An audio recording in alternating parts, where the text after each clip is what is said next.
the MVP of this archetype. That's what Toxin can be. Let me tell you why. But first, who is Toxin? Well, the symbiote is the spawn of Carnage. As the 1000th symbiote in its lineage, it had the potential to be the most powerful and dangerous of their race. So Carnage, being the great father that he is, tries to destroy it. Carnage wasn't successful though, and shortly after its birth, Toxin bonded with a New York police officer, Pat Mulligan. And under the guidance of Pat, Toxin hunted down criminals as a hero.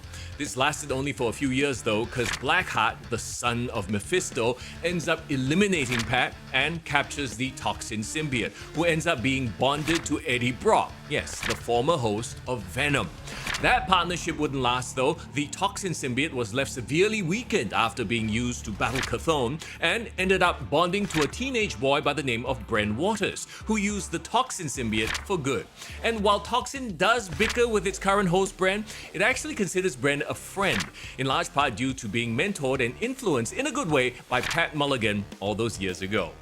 In Marvel Snap, Toxin is a 2-energy, 1-power card with the ability, on reveal, return your other cards here to your hand, plus 2 power for each return. So just like Scorn last week, Toxin is pretty archetype specific. Hey, where are my fellow Bounce players at? Difference is though, Bounce I feel has more variation, so you could be using him with Korg and Black Widow to enable Darkhawk as a finisher.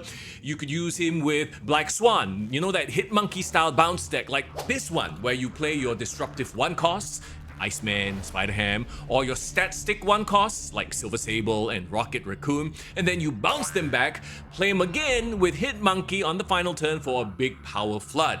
Now, Toxin works with the Angela Athena Kitty package, also one of my favorites, and for the longest time we've only had Falcon and Beast as bounce enablers. Now with Toxin, not only is he bouncing your cards back to your hand, he's gaining plus 2 power for each. Heck, you could use Beast to bounce Toxin back to your hand to get even more Toxin buffs in the right circumstances. So I really enjoy this type of archetype and I'm gonna have fun playing with Toxin. Shadow King is bad card, do not play Shadow King. There's something else you need to take note of though when playing bounce, I'll get to that in a second, but Toxin comes to the spotlight cache with Elsa Bloodstone, who used to be great with bounce until they nerfed her, and the newly tweaked Zabu, who is a lot better than he was but still not near the usefulness of his former glory.